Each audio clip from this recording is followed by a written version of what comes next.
Всем привет! В этом видео вы увидите мою домашнюю тренировку на проработку мышц спины.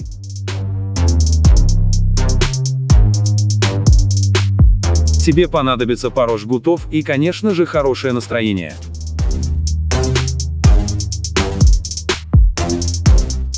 Ну что, ты готов? Ну тогда поехали! Подписка, лайк и репост помогают в развитии моего канала, а также мотивируют меня делать видео чаще и лучше. Приятного вам просмотра!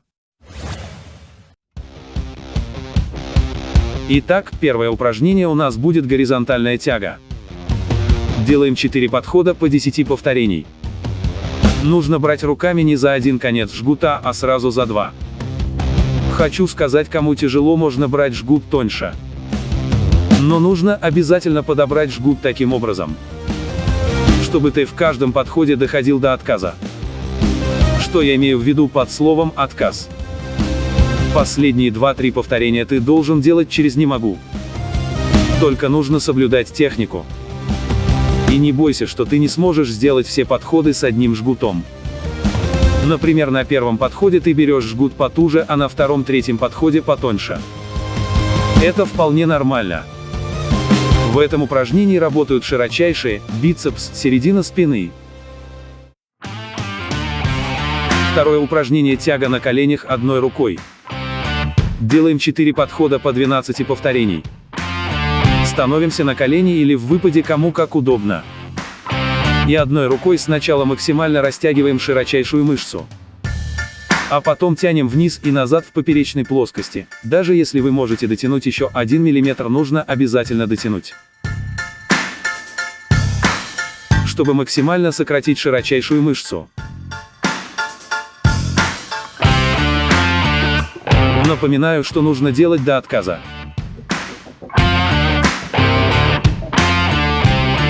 И еще самое главное, в любых упражнениях, которые ты делаешь, нужно следовать за мышечными волокнами. Следующее упражнение. 2 в 1 ряд. Берем жгут одной рукой и тянем максимально назад, и удерживаем в течение всего времени упражнения.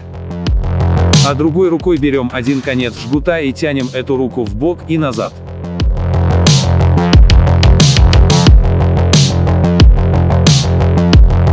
В этом упражнении не только хорошо работает спина, а и равновесие.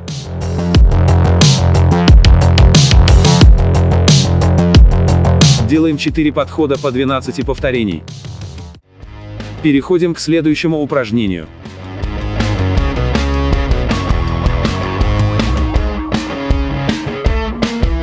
Чем мне нравится это упражнение?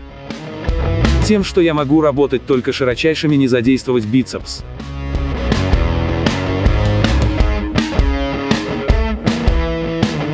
Плюс работает пресс.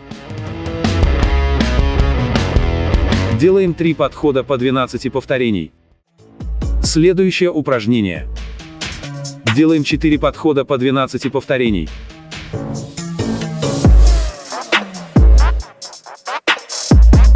Это упражнение очень хорошо прорабатывает ромбовидные мышцы и трапецию.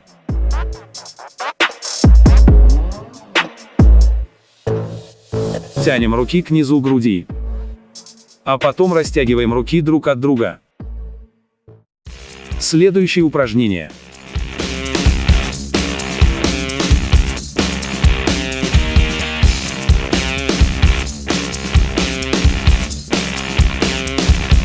Хорошее упражнение на низ трапеции. Делаем 4 подхода по 12 повторений.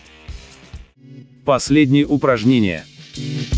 Это упражнение для проработки вращательной манжеты плеча. Это группа мышц, которая включает в себя сразу 4 мелких мышцы: надосной, подосной, малой, круглой, подлопаточной мышцы. Это самая недотренированная группа мышц.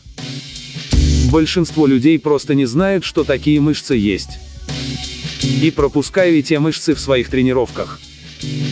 Если не тренировать вращательную манжету, то у тебя будет дисбаланс. Округлые плечи, И плохая осанка, которая произведет к травме в будущем. Это вторая по распространенности травм, которая не дает тренироваться. Я в своих тренировках уделяю особое внимание этим мышцам. Итак, делаем 5 подходов 10 повторений. Например, мне удобнее делать это упражнение с канатом. Но ты можешь брать и жгут или делать это в кроссовере. Мне не всегда тренировки даются так легко, как кажется, но я буду очень рад и счастлив, если мои тренировки помогут вам стать сильнее и увереннее в себе. Спасибо за просмотр. Не забудьте подписаться на мой инстаграм, там ежедневно я выкладываю ролики тренировок и интересные моменты из моей жизни, а также на мою группу в Фейсбуке. Ссылки находятся в описании. До встречи в следующем видео. Всем пока!